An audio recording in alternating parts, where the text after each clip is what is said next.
There we go. We're now recording. All right. Okay, so it's my pleasure to announce the last talk in the Every Proof Assistant series of this spring.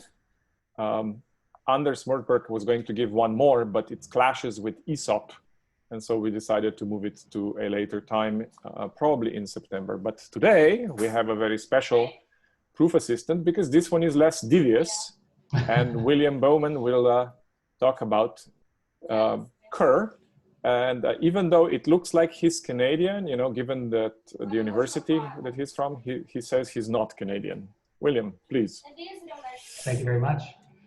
So I've got my chat window open and I should be able to see any hand raises in Zoom. So if you at any point want to stop me and ask a question, feel free to post in the chat or use the raise hand feature in Zoom and I should be able to see that. I'd prefer to have some conversation rather than stare at my screen for an hour. So usually people just spoke out when they had a question because I think it's a bit taxing for the speaker to follow the chat. And usually chat contains silly remarks and jokes that you may prefer not to see during your talk. Okay, I'll let you do that and pretend that I'm not watching. So yeah, feel free to interrupt. So I want to start by telling you a little bit about how I think about Kerr. So for a long time, I've been at a loss at how to express what Kerr is. So when I talk to some people, they sort of get it immediately. I can be halfway through my explanation, my half-conceived ideas, and they get it, they understand, and they want to talk to me about it. And some people, I start explaining it, and they look at me like I'm a little bit crazy, like they have no idea what I'm talking about. They don't even know what I'm trying to say. So while watching Brigitta's talk, I think I got an idea of why this is, and it boils down to this quote that Brigitta used by Dijkstra, that the tools we use have a profound and devious influence in our thinking habits and therefore our thinking abilities. So I think that some people are very comfortable expressing themselves, expressing their thoughts in the language of a proof assistant, and some people are not. They think and they express themselves in a different language, and they struggle to translate that into a proof assistant. I'm in the latter category. I struggled for a long time to teach myself to use Coq, and I still don't really know how to use it, but I eventually learned basically how to translate my thoughts into Coq. So let me show you an example of what I mean here. As a PL theorist, I design a lot of languages, and when I design a language, I start by thinking about the syntax of my language. So what are the expressions in my language? What are they? How do they compose? How do they compute? So I might start by writing down a grammar. And I would write something like this. So for example, I start defining a simply typed lambda calculus. And I'm going to start by defining my expressions. Those are what I care about. So I define some meta variable E, and it's got it's got functions in it. Functions are going to have type annotations. I know that. I'm going to have function application. I'm going to have variables, which we all know how variables behave, so I don't need to specify that. And I'm going to have a unit value. Now, I know I'm also going to have a type system, but to me, that's secondary. That comes second. So I'll define it second. So I'll define two meta variables, A and B, for convenience. I'll define the unit type and the function type. And the names, as usual, I'll just ignore because they work perfectly and everyone knows how they work. Now, I'm happy. I have my mental model, and I'd like to reason about this. How do I do that? Well, as a computer scientist, I'd love some help from a computer. Yeah, Egbert. So I was trying to find the right button to raise my hand. Okay, so my question is about how you start to design a language, and you say you start with syntax. But why don't you start with an idea about what your language should be? Yeah, so I mean, maybe really I start with some half-formed ideas. What I really mean is when I start trying to formalize the language, this is where I start. Oh, okay. And I'll get to what I think might be a more satisfactory answer to your question in just a minute. But basically, this is how I think. Okay, thank you very much. Yeah.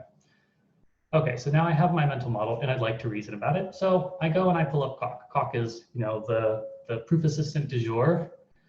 And I say, Coq, help me with my model. How do I reason about it? And Coq doesn't understand what I'm talking about. It looks at this soup of nonsense and demands that I translate it into its language. Okay, fine, fine.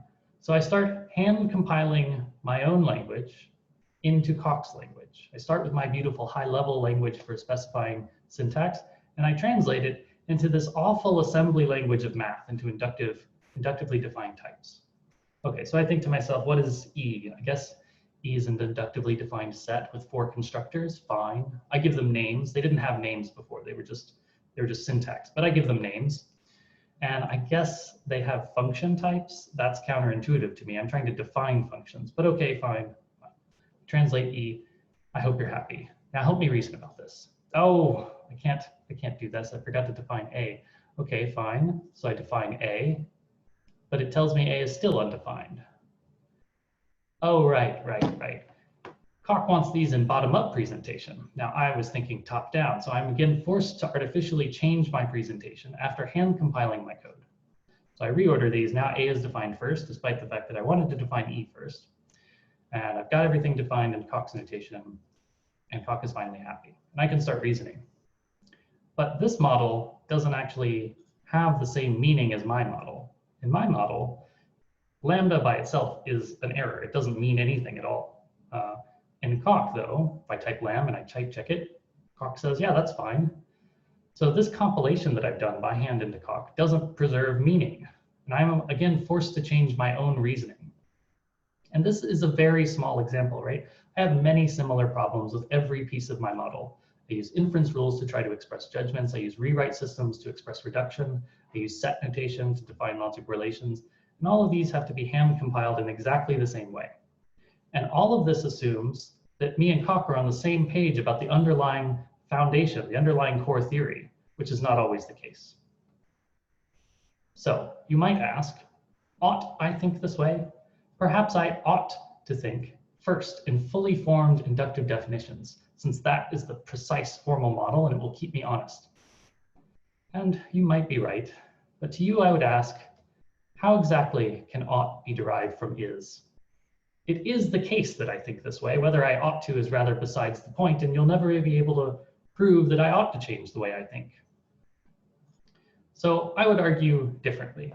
It is my belief that proof assistants are at fault and not me. The proof assistant ought to help me think and not force me to think differently. Now, this isn't a fact. I can't prove this, but this is the position I take, a belief I hold, and this is the belief that guides my design of Kerr. So I can't convince you of this fact from pure logic, and therefore I'm not going to try in this talk. I'm instead going to appeal to your aesthetic throughout this talk. Okay, so this is the moral philosophy underlying the design of Kerr, that the user should be free to express how they think and not forced to think like their tool.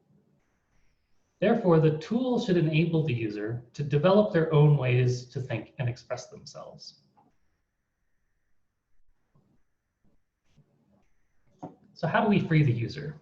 Well, I have 3 specific goals that I'm trying to achieve in Kerr that I think will help free the user. The first is that the surface language should be extensible and redefinable. We want a less tedious proof assistant. We want the user to be free to invent their own notation, redefine existing notation. You all do this when working on paper. So, we might define BNF grammars. We might define our own new notation. If you've seen this, this famous keynote by Guy Steele, we have 20 some odd ways of writing substitution, very small piece of notation. And we can debate the merits of it all day, but in the end, people want different notation for the same thing, and they should be able to do that. So the notation, the surface language, should not force you to write in any particular way. You should be able to define your own notation, define BNF grammars, define inference rules, define meta functions, change and redefine notation at will. Next, we also want the core logic to be extensible and redefinable. Now, in the long term, I don't expect this to be a common form of extension, but in contemporary proof assistants, we have a problem. We're still trying to figure out what foundation we want. Do I want to use CIC? Do I want to use homotopy type theory or cubicle type theory? Do I want extensionality? Personally, I don't care. I have no opinions on what the right foundation is. I don't take a particular stance on which axioms are good or not. I appreciate this quote from Penelope Matty that foundation is only as good as what it can do. If you want to replace the foundation, the core logic, because something much more useful comes along, you should be able to do that. If you want to experiment with a new core, you should be able to do that. And you shouldn't have to build a whole new proof assistant from the ground up to do it.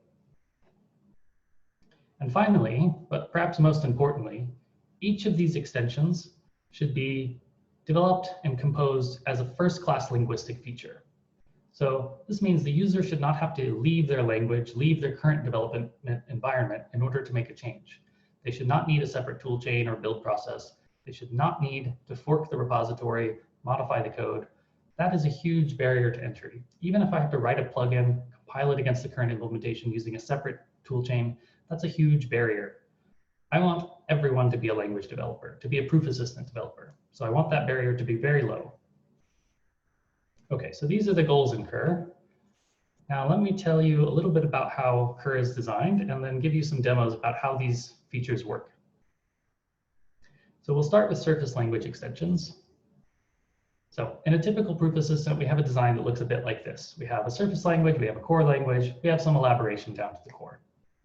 And in really advanced proof assistants, we'll have some hooks for user-defined extensions. Now the user can hook into the surface language, add some kind of extension to the elaboration framework.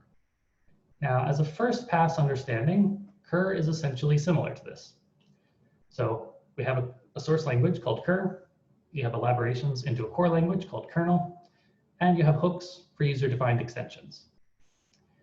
The hooks are Racket macros. So the entire meta language is Racket. If you want to write a new extension into the surface language, you write a macro that transforms the syntax and elaborates down into the kernel.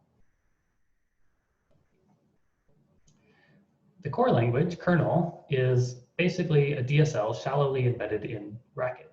So kernel terms are all Racket terms, and some appropriately constructed Racket terms are kernel terms. This means we inherit all of the runtime execution from Racket. We reuse Racket's module system, JIT compilation. We can reuse various tooling like Dr. Racket and the REPL.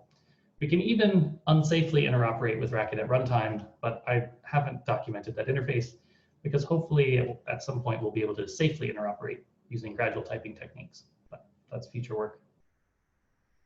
Okay, so this is the idea behind Kerr. Let's see how it works in practice. So I'm going to introduce first just programming in Kerr, how it goes, and then we're going to add template metaprogramming to Kerr, just to see how expressive this idea of using macros to extend the language is. Oh, there's only 2 demos. I had to cut one of them for time. Now I will make how some of this works in principle more precise later, but feel free to interrupt me if you aren't following during this demo. Just a second while I switch my screens. All right. Okay, can everyone see the screen now? I can see it on my display. Should I increase the font size? All right, I'll get started. Okay, so every Kerr file is actually a Racket file that starts with, okay, I'll increase the font size. Let's see here. How's that?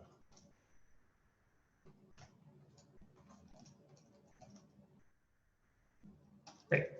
Okay. So every Kerr file is actually a Racket file that begins with a hash-lang declaration. This is just how Racket works. And we declare hash-lang Kerr, and now Racket will interpret this whole file using the Kerr language defined in Racket. First thing I do is I require the eliminator form that I fixed, and I rename it to a lim. So this is just me working around a bug that I caused. Okay, so we're going to do some standard functional programming stuff. We can do things like define data types. I can overcome dyslexia. So we're going to define the natural numbers. The natural numbers are a type. So type here is just shorthand for the bottommost universe. We have the whole hierarchy. And it has 2 constructors, z and s, which is a function from nats to nats. And if I copy all of this over to the REPL, oh, I've already included that. then now I've got some data types I can work with. Okay, and we can do standard dependent type programming. So I can program with eliminators. So I can define the predecessor function sub1, takes a natural number, it eliminates that natural number x. It takes a motive, which says for every natural number, I will produce a natural number. In the 0 case, I just return 0. And in the inductive case, I get the predecessor, I get the accumulator from the recursion, which I ignore, and I just return the predecessor.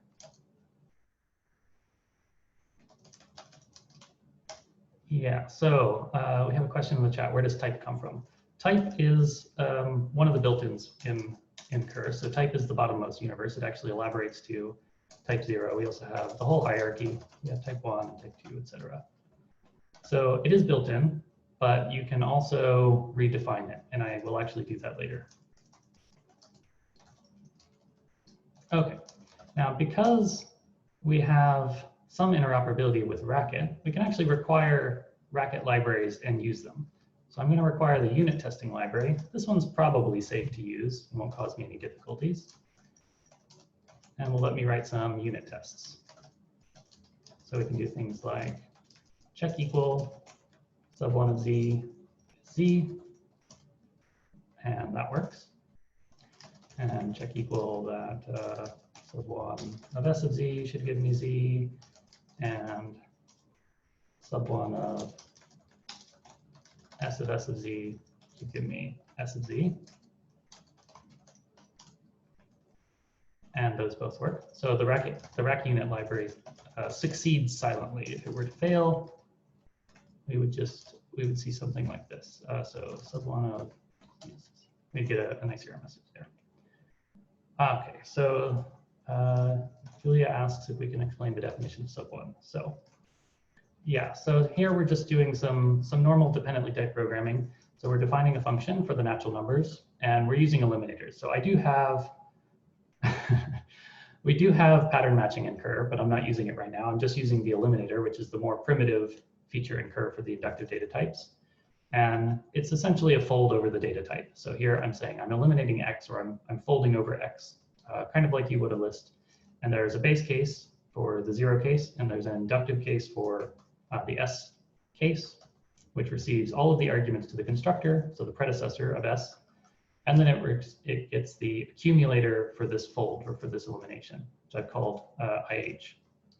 And since sub1 is not really inductive, I ignore the inductive argument, and I just return the predecessor. And this is something you won't see in a normal functional language. This is the motive. This computes the return type of the elimination. So it says, well, I'm eliminating a natural number, and I need to compute my return type. In this case, it's just nat. And so if I was using some of the syntax sugar, this would just be inferred. And in Coq, it's usually inferred. Okay. Okay, so sub1's pretty trivial. We can do things like plus as well. And actually, no, I'm not going to try to change this on the fly. I'm just going to try to use the pattern matcher, but I'm not going to do that. I just, over the past 2 weeks, did 2 pull requests against the pattern matcher, so I'm not totally convinced what shape it's in on my computer. So we're going to eliminate n here. So this is inductively defined on n. Have the same motive. We're just computing natural numbers. In the base case, when we get n is 0, we return m. And in the inductive case, we have n minus 1. We have some accumulator, which I call IH. And we just add 1 to the recursion. And that should compute plus for us.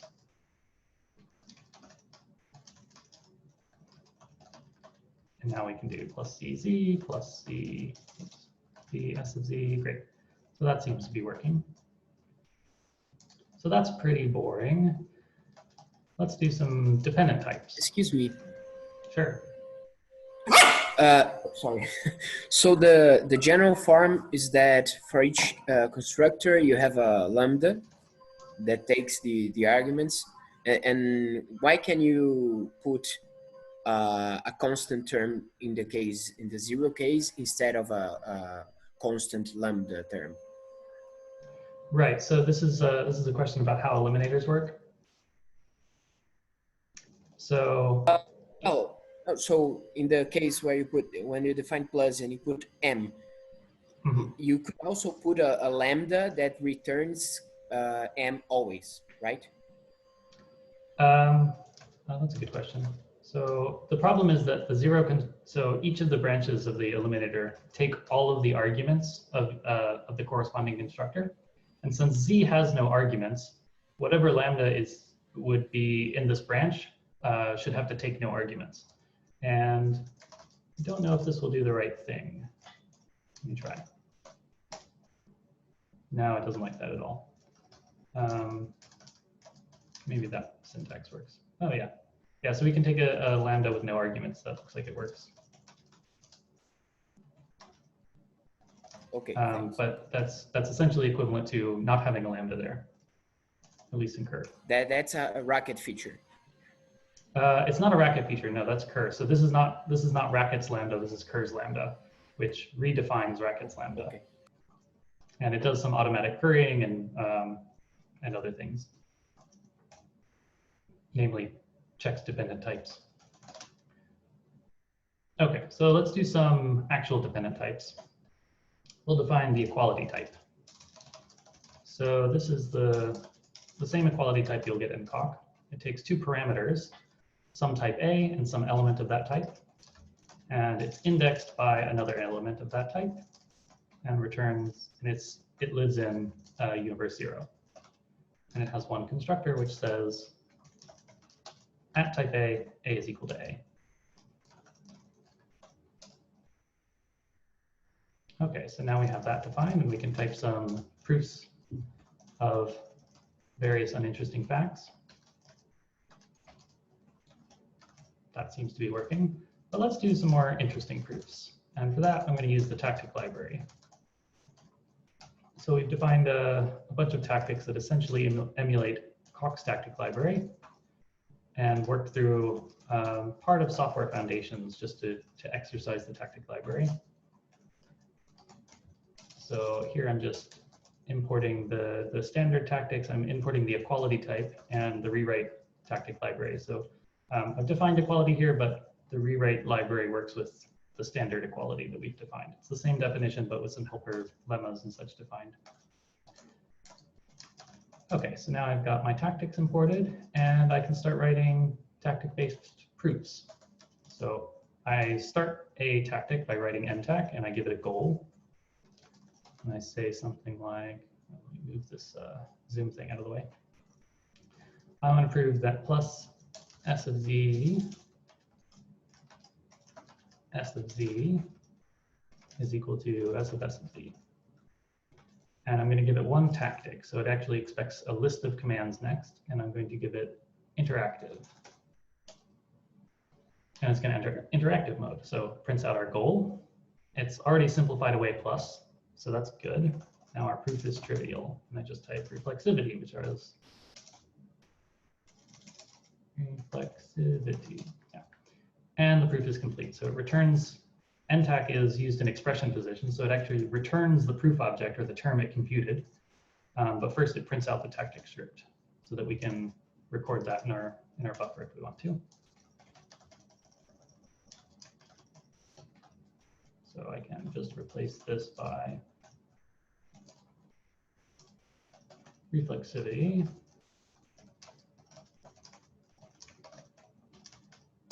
And it will compute the same term now. I certainly would not say that I think in tactics. I wrote the tactic library to convince others that macros can do this. But I actually don't try to use the tactic library. My collaborators wrote most of it. Okay, so let's do something more interesting that actually uses induction, for instance. So here we're going to show that any number plus 0 is equal to that number. And this one would be very, very difficult if I had to use eliminator. So let's use interactive. Now you can see the goal actually doesn't look anything like the goal we wrote. And that's because what happened was this goal got expanded down into racket, and then it got resugared before it was printed. So the for all got expanded into a pi type, and it's printed as a pi. It properly resugared equality, but it did not properly resugar the eliminator. So it looks a little bit mysterious. So it looks like it expanded plus, but it couldn't get down to, well, the normal form it got to was eliminator for nat applied to n with some lambdas. And the reason that we know why resugaring doesn't work particularly well there, and I'll talk a little bit about resugaring later.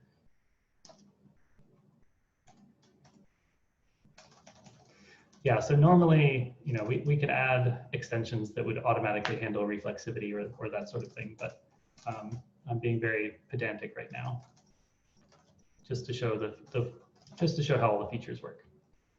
I would not advocate you actually go and try to use Kerr for proofs right now.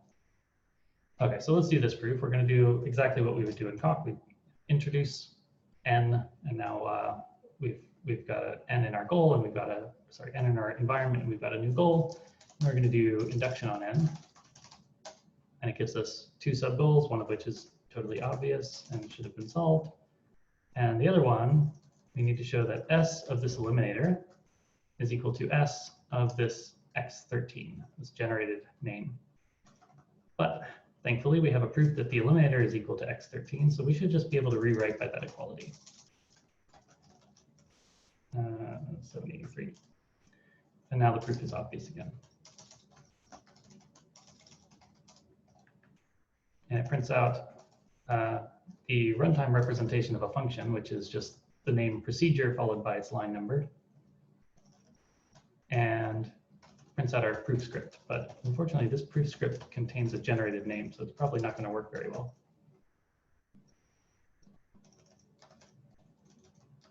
Okay, so you get the picture. It's basically a proof assistant. We have dependent types. We have some tactics. None of this is super exciting. So let me actually recenter this so it's a little easier to read. Okay, but that's not really what Kerr's point is. I don't really care about the programming. I care about the metaprogramming. So one of the things that annoys me about this current development is I don't have natural number literals. I don't have decimal numbers. So if I type 0, I get some sort of mysterious error message about a parser not being defined. Instead, I have to work with unary natural numbers. That's pretty tedious.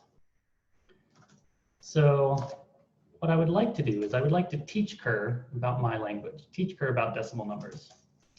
And the way I do that is I can redefine, so in this error message, you see it's printing out this #datum. This is a special macro that's inserted around every datum literal. So it's inserted around decimal numbers, around string literals, character literals, that sort of thing. And we're going to redefine it. In order to redefine it, we want to do one thing, which is we want to import the existing definition and rename it so that we have it around. Now, currently, this definition doesn't do anything. It just prints an error, but that's OK. We want to keep it around so that we can use it. And then we're going to redefine it. And we redefine it by saying define syntax. Define syntax now enters the meta language. So it's not defining something at runtime. It's defining something at compile time. So we're going to define this #datum thing. And now we're writing racket code. We're not writing Kerr code. So this is a racket lambda that takes a syntax object. All macros in racket take a syntax object, run some computation, and produce a new syntax object. So what we're going to do is we're going to parse this syntax object. So syntax parse is just racket's pattern matcher on syntax objects. And I'm going to say I expect in this syntax object the name datum. Every macro comes with its own name. And then I expect a natural number. So that's what this error message tells us this datum call looks like. The name datum followed by a dot followed by the natural number. So once I've pattern matched on this, I want to transform this natural number from a decimal number that racket knows about, but Kerr doesn't, into a Kerr natural number represented in unary. So let's suppose I have some nat arrow unary function. And then I'm going to use this syntax arrow datum to convert this syntax object that represents a natural number into a racket natural number. So this is, you can think of as stripping away the syntaxness, where it's changing the stage if you know anything about stage metaprogramming. In order to refer to this natural number, since it came from a pattern match, I need to say, oh, I need to use #quote to say this is a syntax object that comes from a syntax pattern It's a syntax pattern variable, so I need to refer to it under this hash quote. This is keeping track of all of the staging that happens during metaprogramming. Okay, so this is just a little extension to the surface language, but it requires this nat array unary function, which is a racket function that I haven't defined yet. So I need to define a racket function at compile time. And to do that, I write begin for syntax, which says I'm no longer programming at runtime. I'm writing compile time code. So I'm writing racket code. And I'm writing a function that takes a natural number, and it should produce some syntax at runtime. And the way we do the conversion is pretty simple. If we have a racket number 0, we produce the syntax object 0 in cur. So we write hash tick. So I'm producing a syntax object, and z. And z here refers to the 0 constructor. Racket is tracking all of the binding information for us, so it knows that that is actually the constructor for 0 from cur. If we don't have a 0, then we're going to use hash backtick to quasi-quote a syntax object. So we're going to construct s applied to some argument. And I'm going to escape from this template for the syntax object and compute the argument by just recursively calling @arrayUnary on sub1 of n. And sub1 here, this is rackets sub1. So it's actually tracking the binding, despite the fact that we've defined the name sub1. We defined it at runtime. Racket has its own definition at compile time. So it's tracking the binding across stages for us. Okay, and that's all we need to do to define our interpretation of natural numbers. Let me copy that to the REPL. And now when we type 0, we get back cur is 0. And we can type all the natural numbers we want. Type a very large one. It'll take a while to print. So we've added decimal notation to our surface language. And we can do the same thing with strings and characters and whatever else that Racket already understands. Looks like it's going to take a very long time to print. Okay, so that's just a little bit of lightweight metaprogramming. Now, it's not resugaring. Why is it taking so long? It's surprising that it's taking this long. It is surprising. It didn't take that long before, so I'm not real sure. So there's a couple of key performance problems in cur that I'll talk about at the end. These are not inherent to the design, but they're made difficult by the Racket implementation. It also could be because I haven't compiled this file, so it's running the interpreter instead of the compiler. But it does seem a bit strange that it's taking so long. When I ran it earlier, it worked fine. Maybe I forgot to press enter. Yeah, I've got a grad student behind the scenes, just doing all this by hand. I'll just interrupt that. Okay, so there's other things we can do. So cur actually exposes basically all of its own implementation to Racket so that you can reflect on cur's own implementation. So suppose, for instance, we wanted to add a command that prints the type of some term, because maybe we want a debugging command.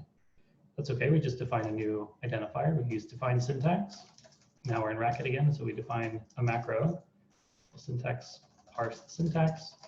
We expect our own identifier and then some arbitrary expression that I don't know anything about. We just call it E.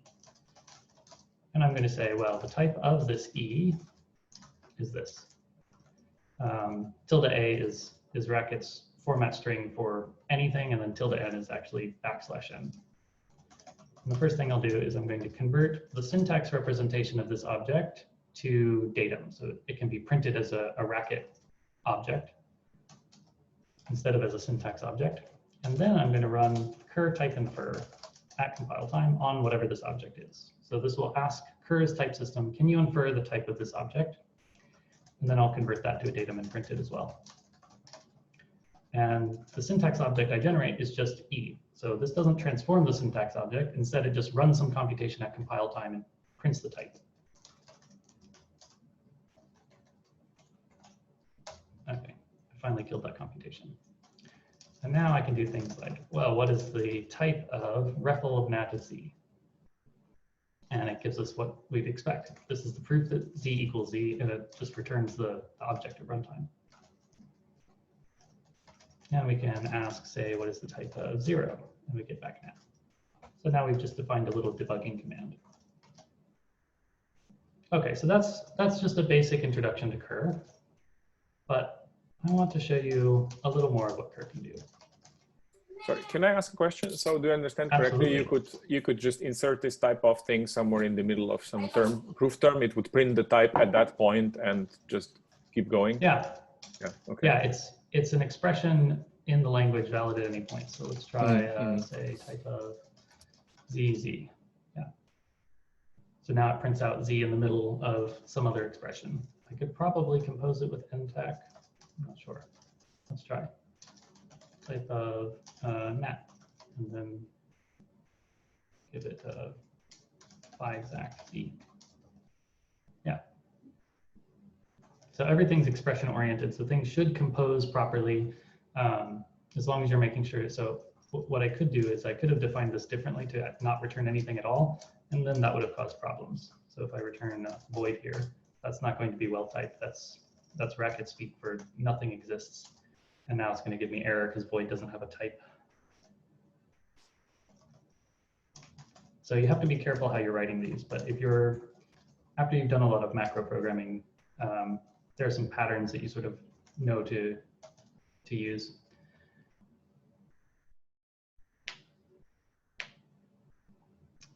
Okay, so let's see, there are a couple of questions in the chat. Would it be hard to make a custom reader for a lambda term? Yeah, we could redefine lambda if we wanted to. So I could totally break lambda by saying define syntax lambda, and I'm going to actually make it just return Z. So now lambda is actually notation for Z. Now Kerr is completely broken, so I should probably redefine lambda to be lambda. Okay, good. Okay, so let me switch my demo now to a slightly more complicated example. So what I want to do next is we're going to add template metaprogramming to Kerr. So far you've seen some sort of cheap notation tricks, probably the sorts of things you could define in most other proof assistants. But I want to show you an example of how I imagine using Kerr in practice. So right now, I'm forcing you to write all your metaprograms in Racket, which is obnoxious. Maybe you don't like Racket. You'd prefer to write your metaprograms in Kerr itself. That's fine. This kind of template metaprogramming is a derived concept that you can just add yourself. So the first thing we need is a data type to represent Kerr's own syntax. So I'm going to write a data type that emulates Racket's notion of what a syntax object is. So we're going to define a syntax pair. I don't have mutually inductive types, so I'm going to emulate them using indexes. I could add them, but I just haven't gotten around to it. So a syntax pair is either nil, which represents a syntax pair of A, or it's a Kerr syntax cons. So it's a pair of syntax objects, but we don't actually know what a syntax object is yet. So it's a pair of an A cons onto an A, and the result is a syntax pair of A. Okay, so what is a syntax object? Syntax object, is a Kerr syntax, which is a type, and it's either an identifier, and I'm going to encode identifiers as ASCII strings. So a string is a Kerr identifier, or a syntax object is a syn pair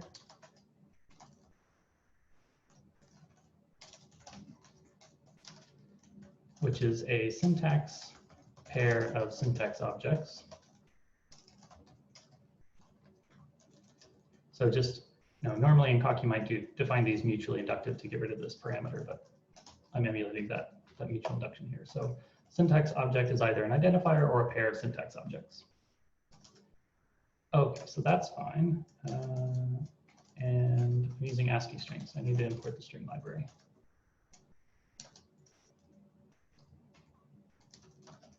And let me just copy and paste these into the REPL, but I've made, I'm running in my old buffer, so let me just rerun the REPL.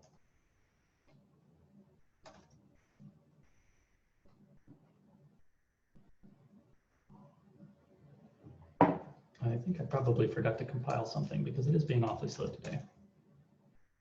Okay, so now I've got a clear REPL and I can do syntax nil.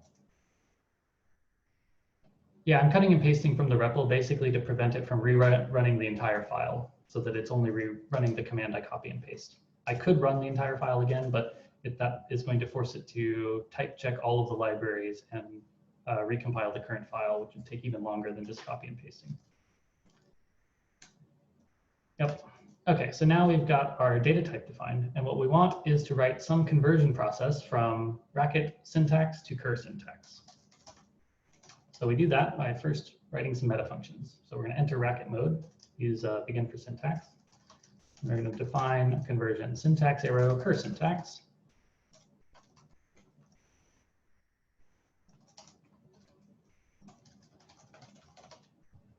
So we're going to expect some syntax object, presumably representing a cur syntax.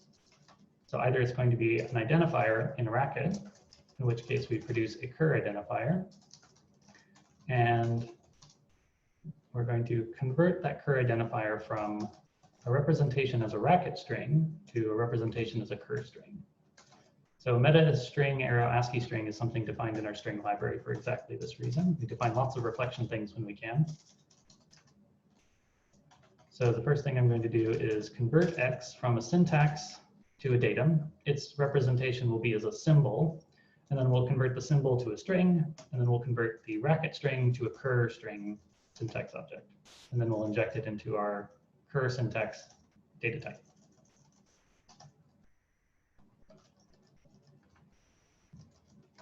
Okay, and then the other thing it could be is a syntax pair, which is some head of the pair and some rest of the pair. And so we will generate a cur syntax pair, which is going to be a cur syntax comms applied to the type cur syntax. And the first element of the pair is going to be recursively converting the head, and then the tail, which we recursively convert. Okay. And that's getting a little hard to read in your window, so let me try to reflow some of these S expressions. There we go. And I will make sure I typed that correctly. Great. Okay, so the final thing we need to do is add a feature that can reflect on syntax. We have a macro called reflect, and it will take in a syntax object. This will be a representation of cur's syntax as a racket syntax object, and we will convert it to a representation of cur's own syntax in cur. Okay, so it's pretty simple. We just pattern match on the syntax object, convert it, we'll get back representation is in cur. So now we can say, okay, let's reflect on Z. What do we get back? Oh, this undefined. What? Where did I write this? Oh.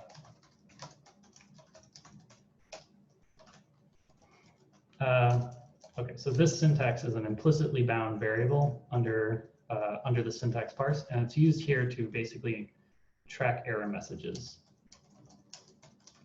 Don't worry too much about that. If you want an introduction to racket macros, that's for a different talk.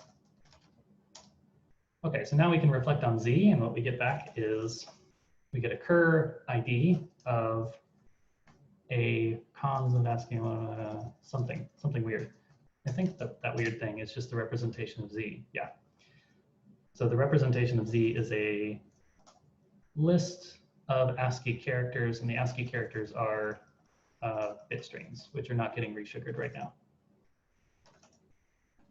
Okay, so we reflect on Z, we get back a cur identifier as a string. We can reflect on, let's say, S of Z, and we should get back a syntax object, which is a cons pair containing S and Z. Oh, no, we got an error. Expected more terms. Not sure why, but I'm not going to debug that right now because I'm running out of time. So anyway, now we've added the ability to reflect on cur syntax. So we could start writing terms in cur, inductively define recursive functions over cur's own syntax, and then we could use cur's other reflection features to run those at compile time. So we could define a macro called run. do the normal macro thing, which takes in an expression and just calls Kerr's normalization procedure at compile time. We So can't force see that to what run. you're typing at the moment. Oh, oh, that's Something isn't scrolled down, yeah. Oh, there we go. Thanks. okay. Yeah, so we defined a little reflect macro that called the converter we wrote, and then I'm defining a new macro run. And this will just run whatever Kerr computation you give it at compile time. So if I pop this in the REPL,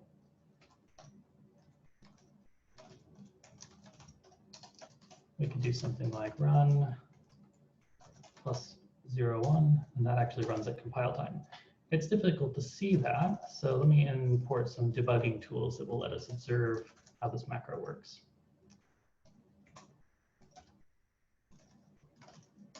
So I'm importing Racket's own trace library, which lets us trace arbitrary computations, including macros, and a debugging library that cleans it up for Kerr. We'll do trace define run. And now when we run plus 0, we can see that at compile time, what happens is run expands into S of Z. And then at runtime, we just get S of Z. No computation happens. So this whole plus computation ran at compile time. Okay, so this is the kind of normal workflow I imagine in Kerr. You're both doing runtime programming in the dependently typed language, but sometimes you want to switch to metaprogramming, and you should be able to do that seamlessly. We don't have to switch files. We don't have to switch tool chains. We just sort of switch which mode we're working in the same file. Now, I want to switch back to my talk. So are there any questions before I switch back?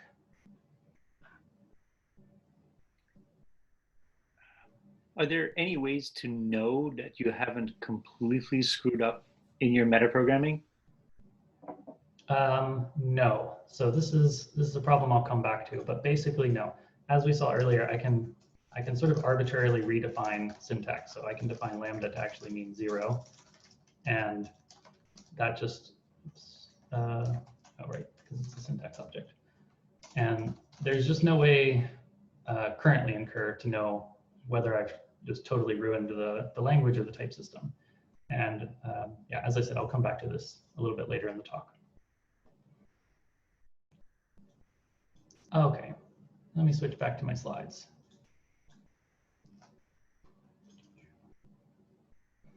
Okay, so that was all surface language extension. Now, I would argue that it's much easier to do this kind of extension in Kerr than other proof assistants, but that's not even the most interesting feature in Kerr. The interesting feature, I think, is core language extension. To talk about this, I need to talk about the design of Kerr, which I told you looked something like this, where we have a meta language, an object language, an elaboration procedure. But I have to confess that this was a lie. I'm very sorry that I lied to you all. It was actually for your own good, because now I have to do something even harder, which is explain Racket's architecture. So Kerr's architecture is actually something more like this, where we have Racket, and Kerr is an extension of Racket. There is actually no barrier between Kerr and Racket. There's no difference between the two. So there's not just an elaboration into this other language that happens to be in Racket. Kerr is Racket. And this works because in Racket, Racket is designed with what they call language-oriented programming. It's actually a series of small languages, each built as an extension to the previous language. Each module defines a new language, and that language contains all of the features exported by that module. So for example, the base Racket language defines some primitives like lambda, and each extension says, reinterpret lambda in some new way. Maybe you'll also add some features, maybe you'll actually remove some features, which is what we do in Kerr a lot. But it's always extending the current language. Now this works because really everything in Racket and in Kerr is written in this one true language of macros. Everything is mediated by this macro expander. So the macro expander runs in a giant open recursive loop, always running these macro transformers, indicated by the name to the right-hand side of every paren. So this is the prefix on every S expression. That's a macro.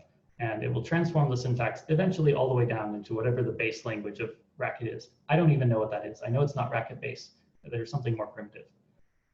And so each of these transformers you can think of as a local abstract interpreter on syntax. So you define your own notion of whatever this syntax means. And that's what you saw me doing with lambda. I could just redefine it and say, actually, lambda means something different now. Or with #datum, I'm saying, okay, now decimal numbers mean something different. So to give you an idea of how to think about this, you can think of this as a very implicit boilerplate-free version of prototype-based object-oriented programming. So any Racket file you start has this sort of structure. You start with a declaration of what your language is. That's your #lang line. And this is basically defining your prototype language, your prototype object. Usually this is Racket, but you can reach under and use Racket base, or you can use cur, or there's a whole bunch of them. So this is declaring which object you're inheriting from, your prototype, or which language you're starting from. The next thing is, when we're defining a language extension, we preserve basically what are our super methods. What are the features from our base language that we want to preserve while we're redefining the language? You have to do this explicitly, since most programmers don't redefine existing language constructs. So you don't want to automatically pollute the namespace. But when you are doing language extensions, it's very common to have this pattern where you just manually require something from your prototype and rename it. So here we're renaming lambda to super.lambda and #app to super.app. Next, we're going to have a provide, which you can think of as declaring what you're exporting from this module, or you can think of as declaring the methods you're overriding from your prototype object.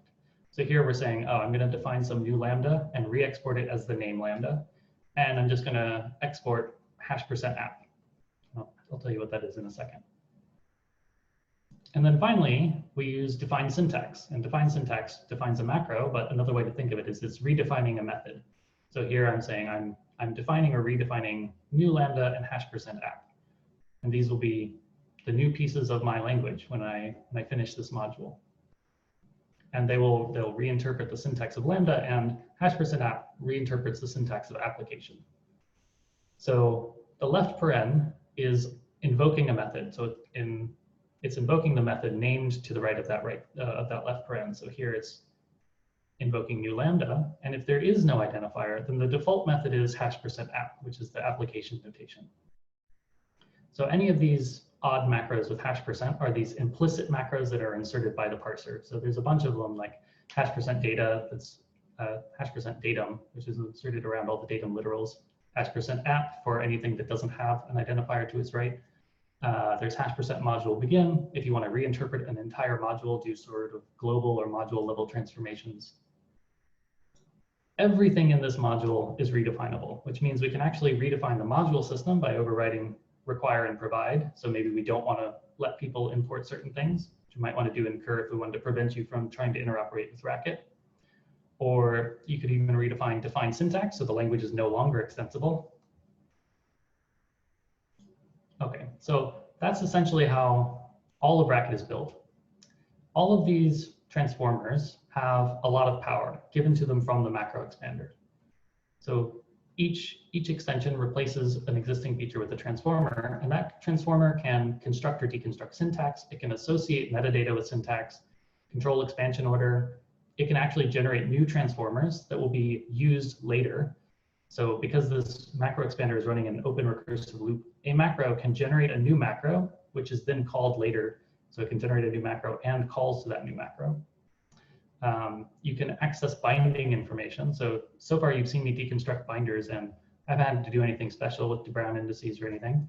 That's because Racket's macro system is tracking binding information for us. It has a whole bunch of compile time state. So this is important in cur, and I'll talk about it in a minute. And of course, it can run arbitrary computations. So you've seen me just run an arbitrary Racket function at compile time. You can think of this as basically providing a monadic interface to the entire front end of the compiler. That's what the macro expander is doing. Okay, so what does this mean for cur? Well, in cur, we systematize using a few of these features to implement an extensible dependent type system. So we associate metadata with syntax, in particular types. We use compile time state to basically parameterize the entire language by its various typing relations. And we use a kind of dynamically scoped state, so you can redefine these typing relations at will. And of course, we can run arbitrary computations, which is how we run our type checking logic. Now this means that since everything in Kerr is just macros, everything happens during macro expansion.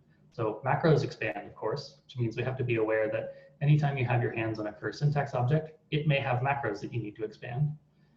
Normalization actually happens during macro expansion in Kerr. So each Kerr macro is responsible for basically normalizing itself, running its own conversion rules so that you get back a normal form after expansion. That's how we implement equivalence checking. And of course, each macro is responsible for type checking. So the lambda macro is actually a racket macro that just does type checking for lambda. And I will show you how some of this works in the next demo and some of the consequences and rough edges in the design as a result. So to see exactly how all of this design works, if you wanted to go and implement it yourself, you can read these two papers, Type Systems as Macros and Dependent Type Systems as Macros. These present what are the features required of the macro expander, what kind of APIs do you want to expose in the macro expander, and we even define DSLs for writing macros that do type checking so that you don't have to do that by hand in a racket style macro. So for the next demo, what I want to talk about is this paper. So this paper was presented at ICFP 2019. I found it very interesting for a variety of reasons, but one of the reasons was that the first author at the very end of his talk talked about how they wished they could implement this as an extension to Cox kernel, but extending the kernel is hard. In Kerr, that is not the case. It's not so hard. So we can actually add this reasonably exceptional type theory to Kerr as an extension to the core language. So let me show you how to do that. Let me switch windows here. And I'll probably have to rush this a little bit since it looks like I'm running out of time.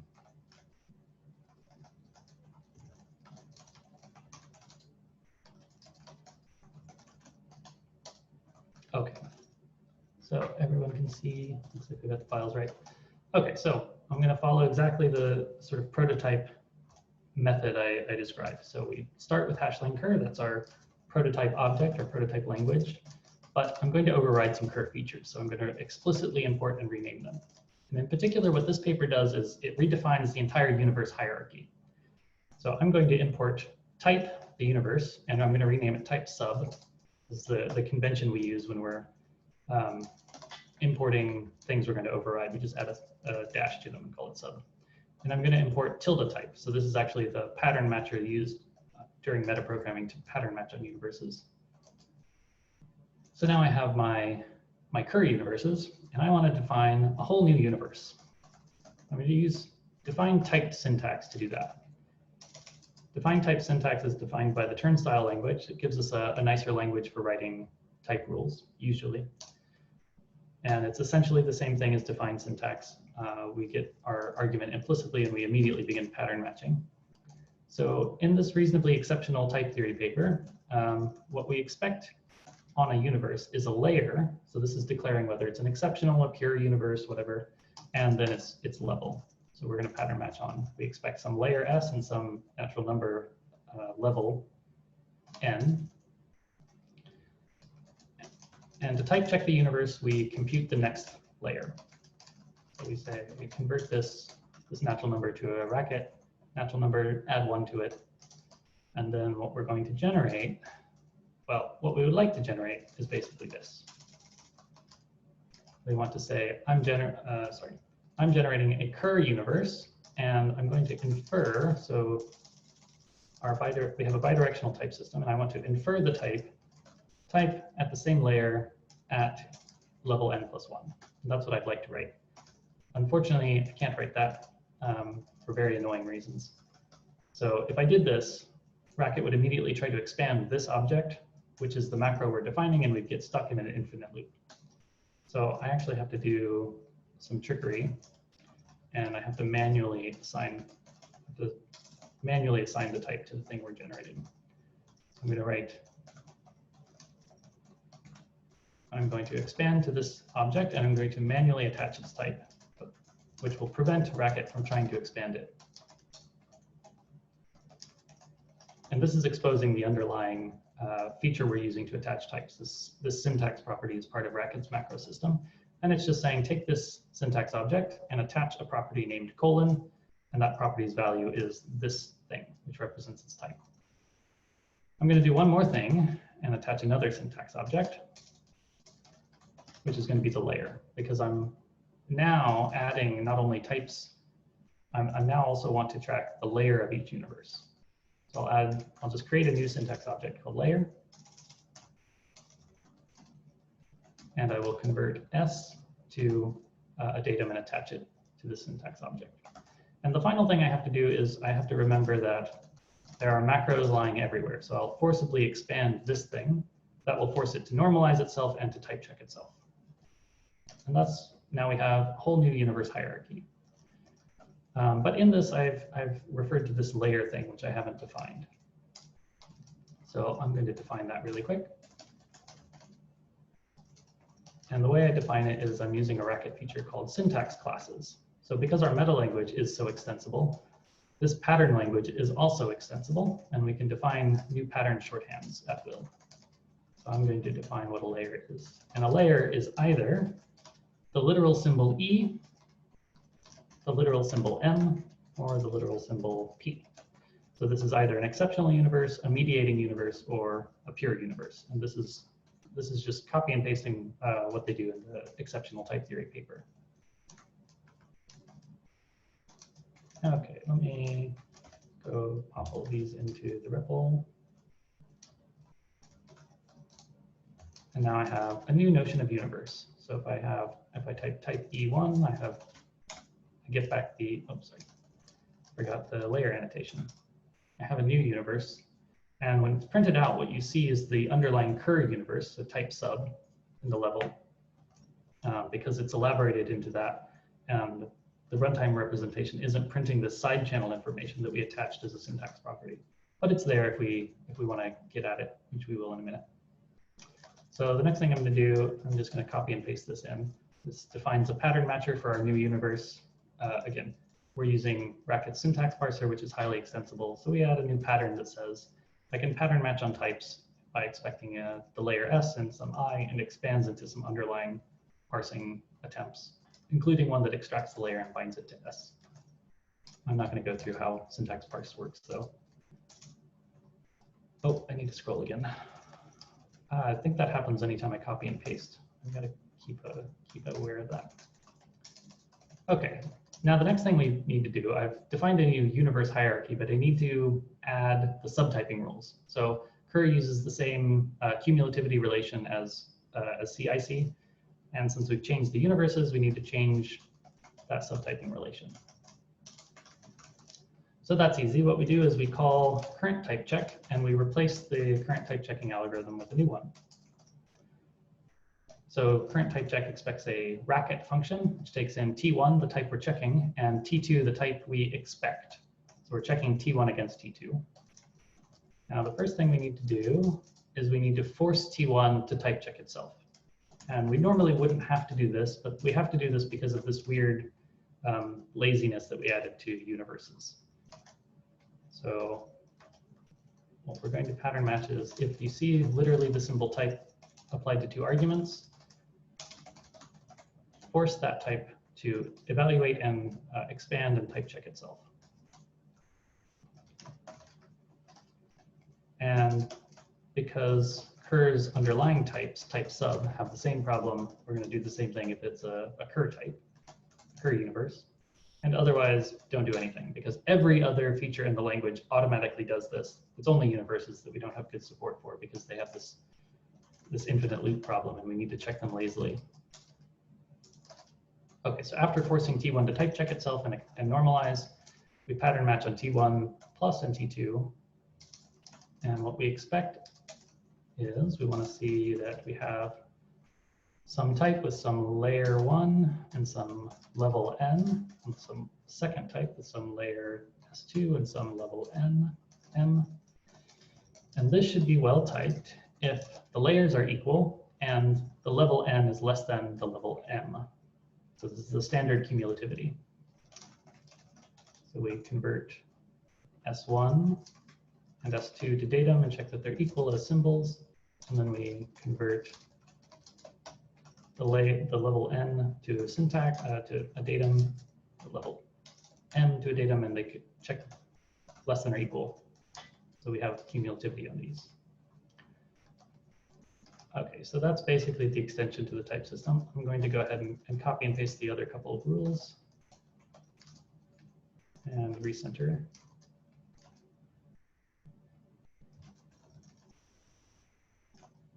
Here's a typo. Good catch, thank you. Okay, so then I also add two rules that basically maintain compatibility with Kerr. So if we get a regular Kerr universe, so something from the standard library, for instance, that's fine as long as we're only type checking against a pure universe in the exceptional type theory, and vice versa. We can type check a pure universe against any Kerr universe as long as the cumulativity relation holds. And then we extend cumulativity to pi types in the obvious way. We require that the domains are equal, so we have covariance, not contravariant. We have invariance, not contravariance. And then we continue type checking the bodies after substituting one variable by the other. So we don't have to do any weird binding things, we just do substitution. And then finally, if we have any other two types, we just check that they're equal. T1 plus and T2. Okay, so now we've extended the type system. How much of this do I need to copy and paste?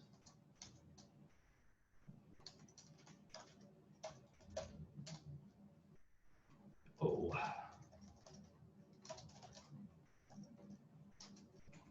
Unexpected term, why?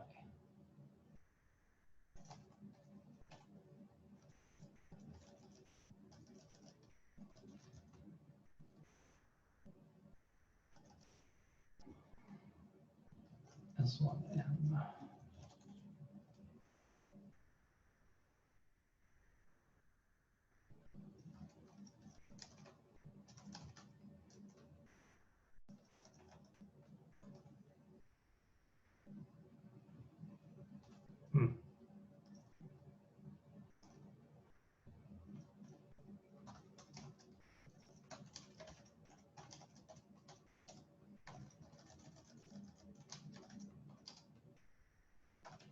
Oh, that's odd. Must have copy and pasted something wrong.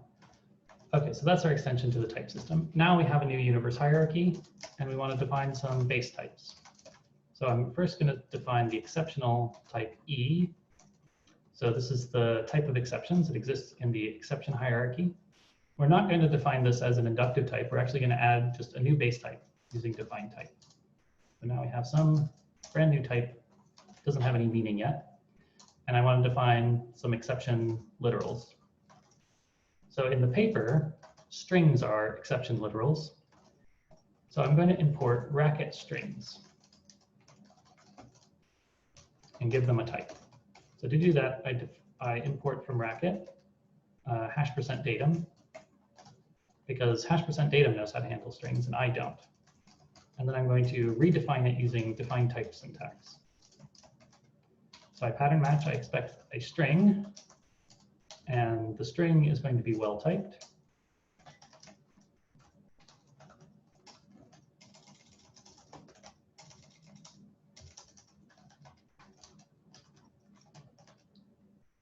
I expand it to a racket string, and I infer the type E. Now when I do this, I can type in some strings, and they seem to work fine. Let me import my little type of command. And if I ask the type of a string, it tells me the type of string is E, the exception type, so that's good. Okay, the final thing I want to do is actually add some ability to raise exceptions. So I'm going to define a raise feature in Racket. The way I do that is I open up a new module. Modules are first class in Racket, so I don't have to open a file. I just define a new module. And I define a Racket function raise sub. And the only reason I do this is because our raise is going to have a type annotation that Racket doesn't know about, so I want to ignore it, and then call Racket's raise. So I define this version of raise. I import the module raise sub.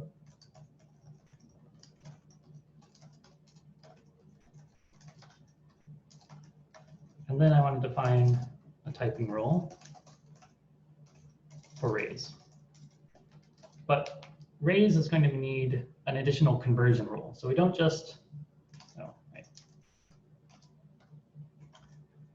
So we're going to define the typing rule for raise, and raise is going to need an additional conversion rule. So we're not using define type syntax, we're using define type rule /read, which lets me define a type rule along with its conversion rule. So raise A of E will raise the exception E and has the type A. So it can have any type, whatever type we declare it to have.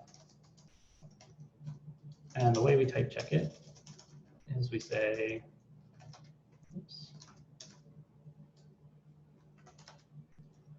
type check A, but first remember to expand A to A sub, which will type check and expand it to a normal form. And then it better be the case that whatever type you infer for A, what on earth has happened here? I screwed up my Unicode. It better be that the type of A matches a universe with some layer S and some level I. And type checking is going to fail unless that is in the exceptional universe. So unless when we convert S to a datum, we get back the symbol E. And if it does fail, we're going to raise a type error.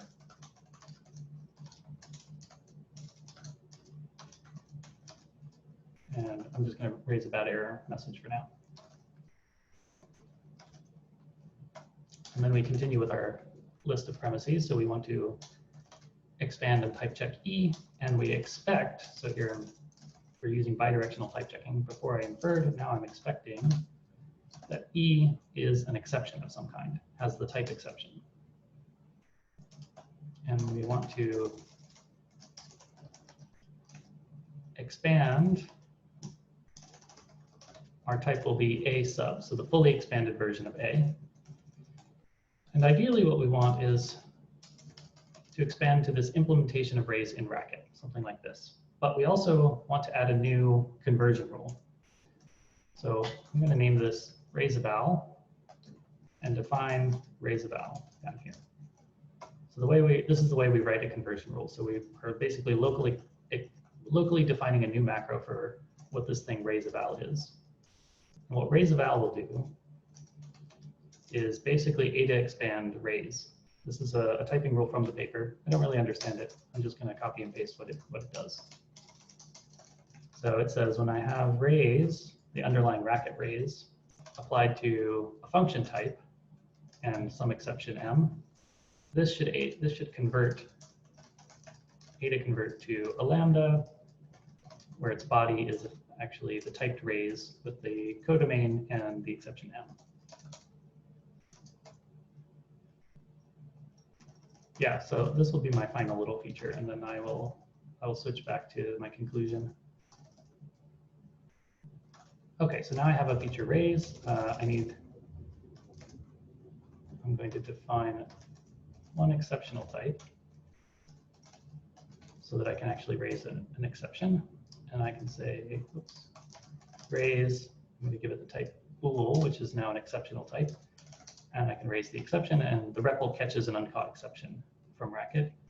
And if we ask what the type of raise is, it will tell us it's, of course, type bool, because that's what I said it had, and it raises an exception. Okay, so that's basically how you extend the core language. We extend it with a universe hierarchy, mostly reusing the universe hierarchy from Kerr. We extended the cumulativity relation, and then we started adding new base types and new conversion rules. So let me switch back to my slides and wrap things up. Okay. So sorry that demo went over a little bit. So there are a few unsolved problems before I get to questions I want to just mention. So these are not really unsolved problems. We sort of know how to solve them, but we haven't done it yet.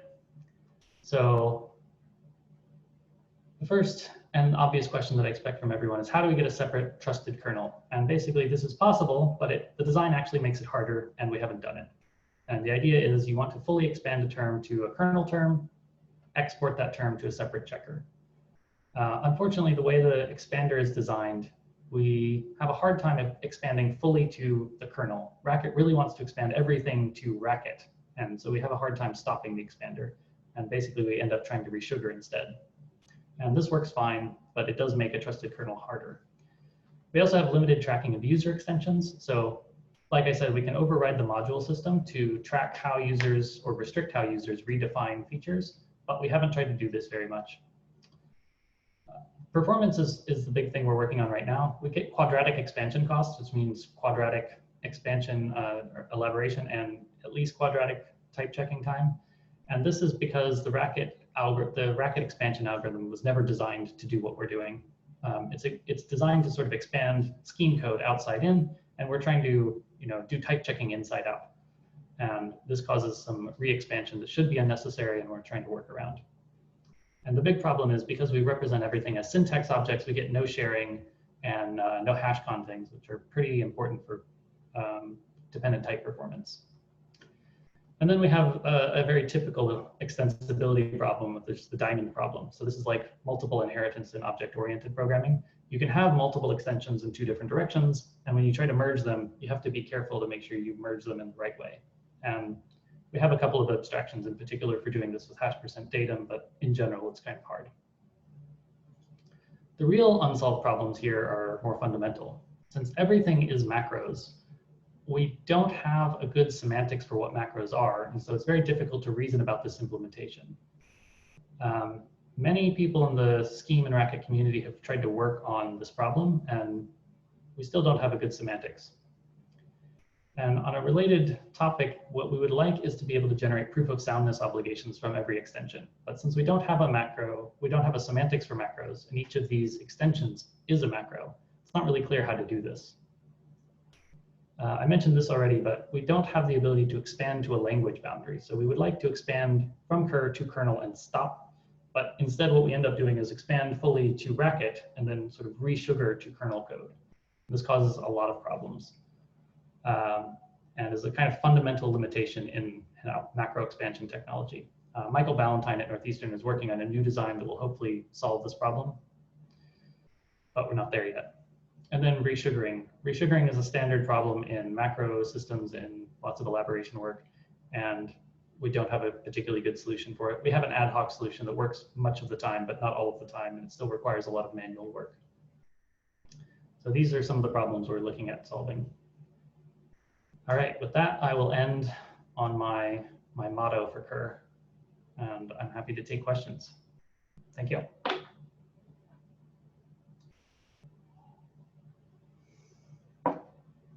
Okay, questions time.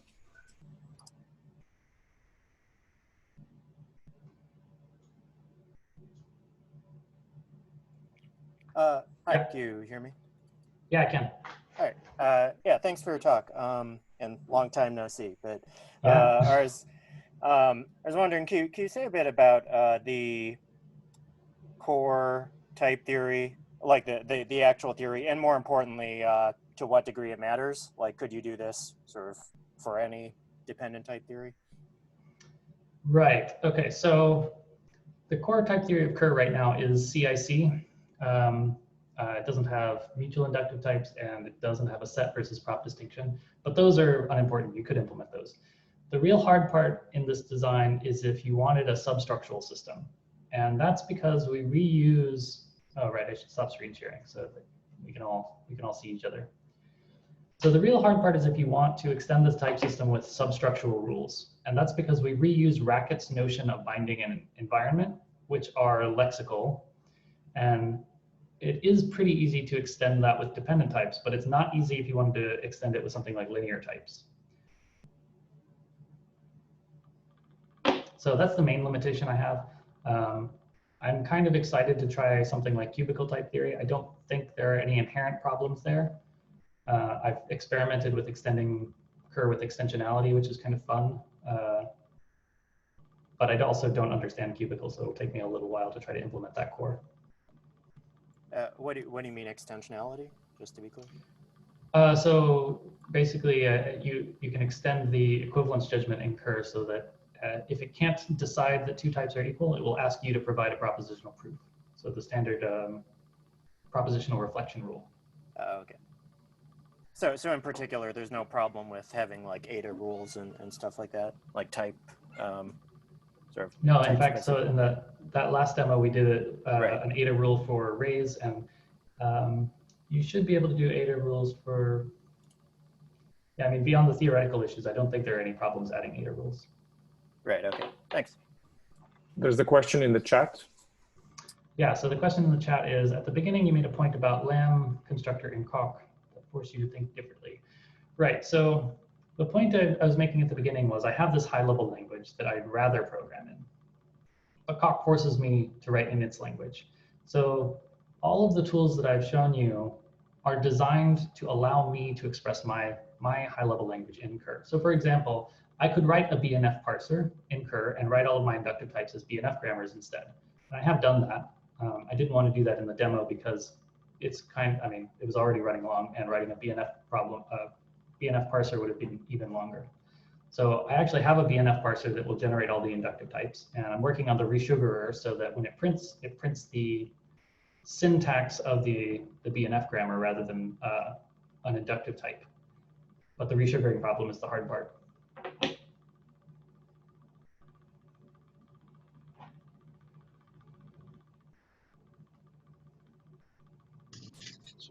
I have a question, if I may. Sure. Thanks for the very nice talk. Oh, no problem. How much of this do you think would also work with staged programming? So if you were to use something more like meta-OCaml rather than relying so heavily on macros. Also, right, that might help with semantics. Yeah, so there are sort of three aspects to the metaprogramming. Stage programming is one. So we do stage programming in Kerr. Anytime you're writing racket helpers, you're writing staged metaprograms. And if you switch that to a typed language, which we could do, that would alleviate some of the problems. The bigger problem is that we also rely on macros, which meta-OCaml doesn't have, meta-ML doesn't have. So macros are important for basically giving you arbitrary redefinition of syntax. So there's two components there you want. The macros give you the ability to just write some random syntax and reinterpret it. And then the staged metaprogram gives you, once you've sort of parsed that syntax into a data type, you can manipulate it in a type-directed way, in a well-typed way. So meta-OCaml will give you that second part, but I don't know what the semantics of that first part is. Partly because part of what that macro is doing is tracking and manipulating binding, which I don't know if there's a good story for in stage metaprogramming alone.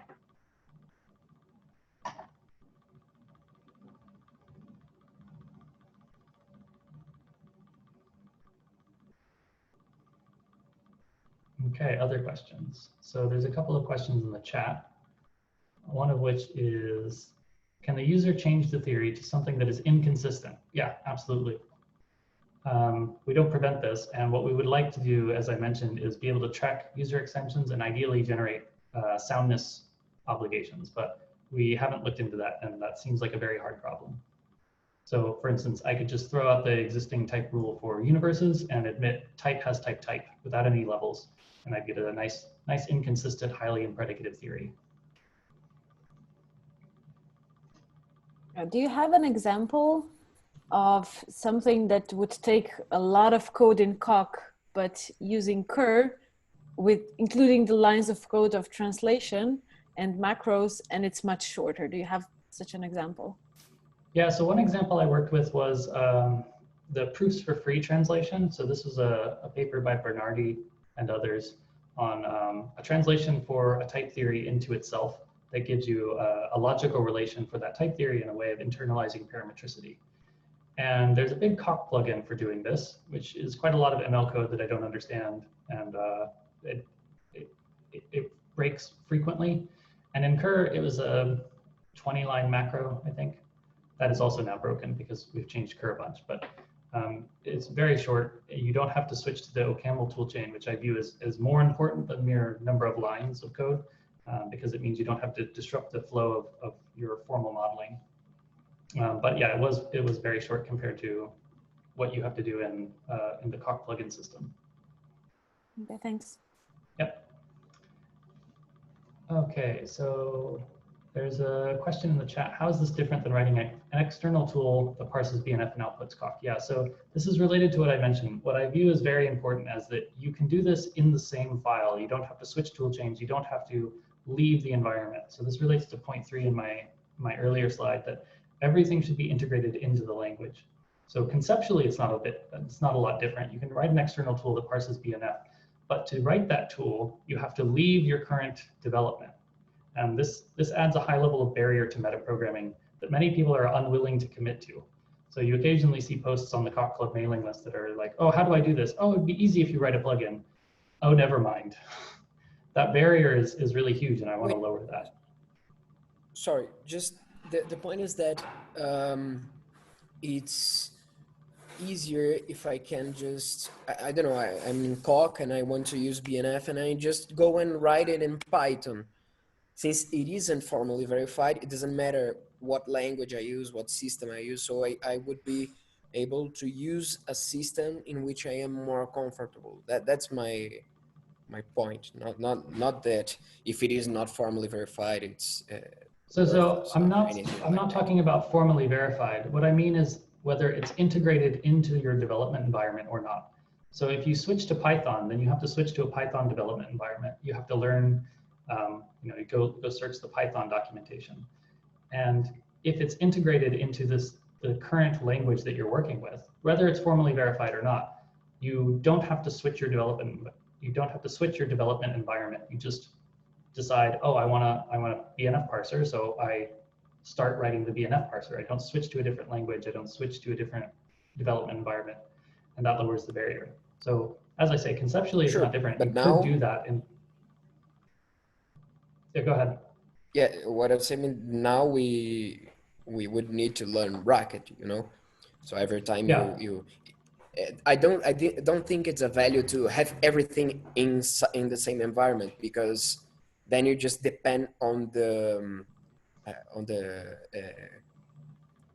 specificities of that environment. So I agree. That's my really an opinion. Yeah. So I agree that right now you do have to learn Racket, and ideally what you would do is you would open up a meta program that is Cur itself, right? And you would start writing a Cur program that manipulates syntax. And that would require essentially bootstrapping all of Cur, which we haven't gotten to yet.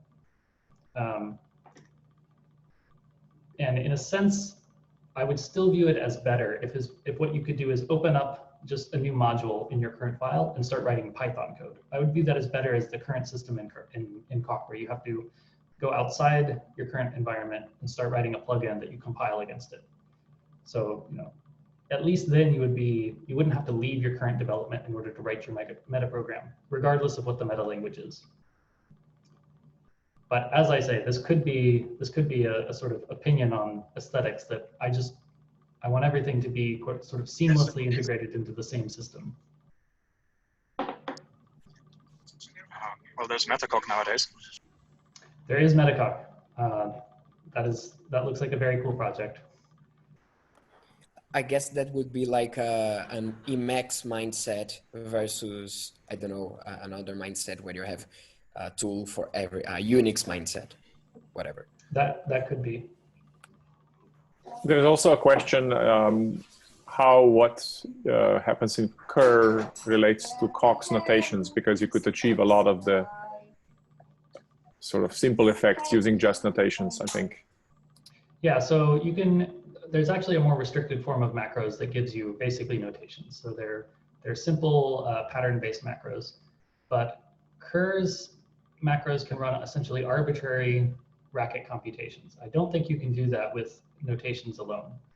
And this means that, for instance, we can run reflection on Cur's own type system and evaluator at compile time. We can run interactive Racket computations.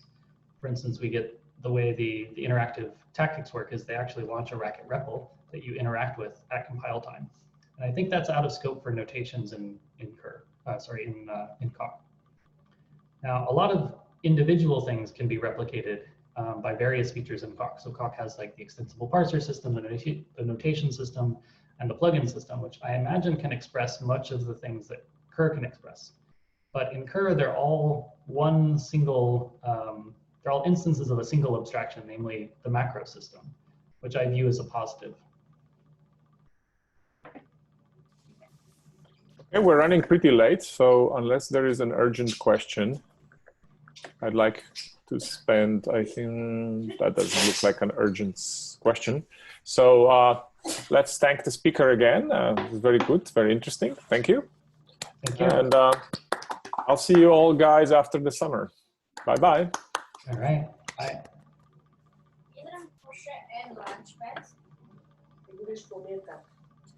Ja, man.